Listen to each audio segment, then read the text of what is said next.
monsieur, bonsoir et bienvenue dans cette édition du 30 septembre à la une de l'actualité tourangelle. Aujourd'hui, une session très perturbée au Conseil général. Enseignants et parents d'élèves des collèges menacés de fermeture se sont invités sur place. Le préfet était également présent. Il a présenté son rapport d'activité à la présidente Claude Roiron.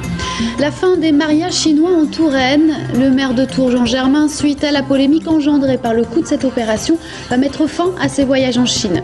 Un anniversaire important à fêter aujourd'hui, celui des 20 ans du TGV Tours-Paris.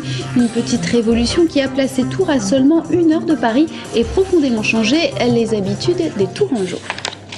Une centaine de parents d'élèves et d'enseignants du collège de Nouâtre se sont réunis aujourd'hui devant le Conseil général d'Indre-et-Loire, car c'est cet après-midi que le département devait voter la fermeture de l'établissement. Sidonie Arla avec Romain Delville. Partis en fin de matinée de Nouâtre, les opposants à la fermeture du collège sont arrivés une petite centaine vers midi pour organiser un comité d'accueil un peu particulier. Pancarte, vous vous êtes là, sifflet, c'est selon eux tout ce qui leur reste pour s'opposer au rapport Husnet. Il n'y a pas eu vraiment de dialogue. Quand on nous parle de soucis d'économie, c'est un peu faux. Parce qu'on pense tous que l'éducation est une économie à long terme et qu'une fermeture d'un collège aujourd'hui, c'est une économie tout de suite, mais à long terme, ça sera plus pénalisant que de maintenir un collège en bon état. Assez vite, le parking devant la préfecture a pris des aires de cours de récréation, mais c'est bien sûr l'inquiétude qui domine pour les parents d'élèves et les familles. Ça représente 4 km au niveau du collège, qui est faisable parce que ma fille prend le transport qui est payant. Et sachant que dans les années à venir, l'année prochaine, j'en aurai 2, et ainsi de suite, jusqu'au petit dans 9 ans, donc ça m'en fera 6. Et les coûts financiers sont énormes si les collèges ferment. On attend que la préfecture nous ouvre cet après-midi, puis ça va se décider dans la soirée, voir s'ils vont fermer le collège. Pendant qu'une partie de la délégation de Nouâtre attendait dans l'après-midi que soit discuté le vote des fermetures des collèges Patrick Baudry de Nouâtre et Pasteur de Tours, d'autres faisaient le pied de grue pour faire entendre leur mécontentement dans la rue. De son côté, le maire de la commune voulait continuer de protester en attendant que tombe la sentence. Je crois que là, le départ de Decars ce matin, c'était une réussite. Les gens sont motivés, le collège n'est pas fermé. Malgré la décision qui sera prise ce soir par le Conseil général, le combat n'est pas fini. Donc voilà, on va pas en rester là. Et même si leur voix ne pèsera pas dans la balance, au moment du vote, les habitants de Nouâtre auront su faire entendre leurs revendications tout au long de l'après-midi. Et les conseillers en séance viennent seulement d'aborder le sujet. La fermeture du collège de Nouâtre et celui de Pasteur, le collège Pasteur au Sanitas, devrait être voté dans la soirée. Autre sujet brûlant abordé en séance, les comptes du Conseil général. Le préfet Joël Philly a présenté son rapport d'activité. Claude Roiron réclame 200 millions d'euros à l'État et a même porté plainte contre lui.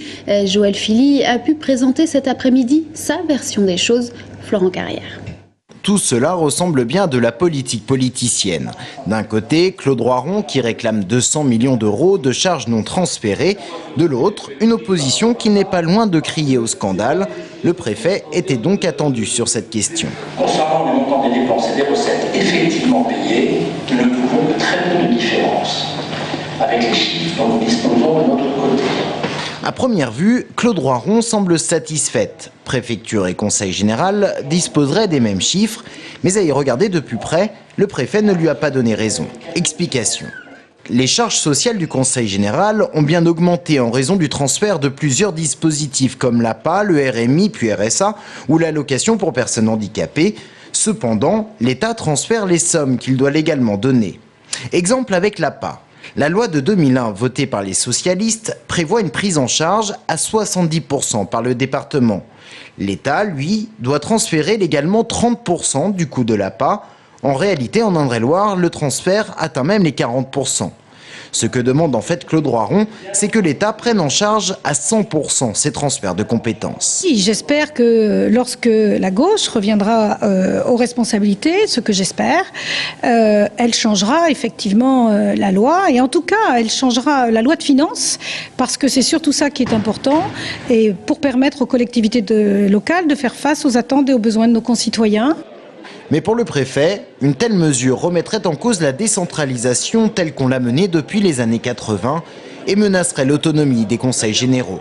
Le risque, c'est qu'effectivement, puisque l'État financerait 100%, c'est que le département ne devienne que mandataire du Conseil général et pas sous une tutelle de l'État. Bon, ça n'a pas été jusqu'à présent la façon dont la décentralisation s'est construite. Le tribunal administratif se prononcera sur cette affaire. Quant aux sommes versées par l'État, de 196 millions d'euros en 2006, on est passé en 2009 à 229 millions d'euros.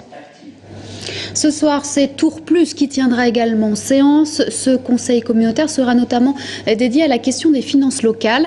Privée de la taxe professionnelle, l'agglomération récupère néanmoins la taxe d'habitation perçue auparavant par le conseil général. Le taux de cette taxe sera donc débattu ce soir et Jean Germain a d'ores et déjà annoncé qu'il proposera un abattement à la base de 5% pour tous. On parle encore de Jean Germain. Le maire de Tours semble vouloir renoncer à ses mariages chinois. C'est en tout cas ce qu'il a laissé entendre dans une interview à la Nouvelle République ce matin. Sabrina Meloult. Regardez bien ces images car ce sont peut-être les dernières. De jolies dames en blanc venues de Chine pour des noces romantiques à la française dans la capitale tourangelle.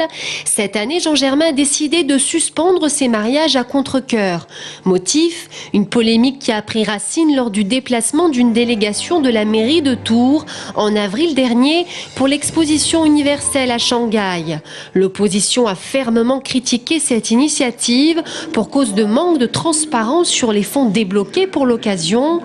Une opposition qui n'est pas convaincue que l'image de la Chine fasse bon ménage avec celle de la France. Il est vrai quand même que la Chine a quand même de gros progrès à faire en termes de démocratie et je pense que ça peut être effectivement une bonne image pour notre Touraine. Mais encore une fois, je crois qu'il ne faut pas uniquement se fixer à une image marketing ou de communication, mais qu'il y ait un vrai programme ambitieux et que cela puisse surtout bénéficier pour nous Tourangeaux qui vivons au quotidien à Tours. Toutefois, selon certains professionnels du tourisme, ces mariages chinois sont une aubaine pour l'image de la Touraine face aux pays émergents. Beaucoup ont alors concrétisé de bons rapports avec des tours opérateurs en Chine. L'idée principale était d'une part une question d'image et cette idée a eu un grand succès auprès de la presse, notamment chinoise bien sûr, mais aussi nationale française. Et ensuite, on s'attendait, et on les aura d'ailleurs, à des développements économiques importants. Je crois qu'en 2020, on s'attend à ce que peut-être les Chinois représentent la nationalité principale, le contingent principal des touristes étrangers en France. La communauté chinoise en France est la plus importante d'Europe. Le pays du soleil levant avance à pas de géant. En 2020, la Chine pourrait créer 25% des richesses mondiales. Il semble qu'au niveau national, tout comme au niveau local, les Français aient tout intérêt à construire l'avenir avec celle qui deviendra peut-être la nouvelle grande puissance de demain. C'est un jour historique. Le 30 septembre 1990 est lancé le premier TGV entre Paris et Bordeaux, plaçant Tours à seulement 1 heure de Paris. Une véritable révolution pour la ville de Tours et les Tourangeaux. Aujourd'hui, 1 500 000 voyageurs l'empruntent chaque année. Sébastien Germain. 30 septembre 1990, inauguration de la gare TGV de Tours et des premières rames du TGV Atlantique. Chef de traction à Saint-Pierre-des-Corps, Denis Reillet a formé les conducteurs de la ligne Paris-Tours. De cette époque, il garde un souvenir impérissable. Quand j'y pense encore, ce sont des frissons de professionnels. C'était quelque chose de très fort. Nous avions quand même conscience de participer à quelque chose d'extraordinaire pour l'entreprise et pour nous-mêmes. Imaginé en 1976 puis lancé en août 1983, le projet de TGV était une volonté de François Mitterrand.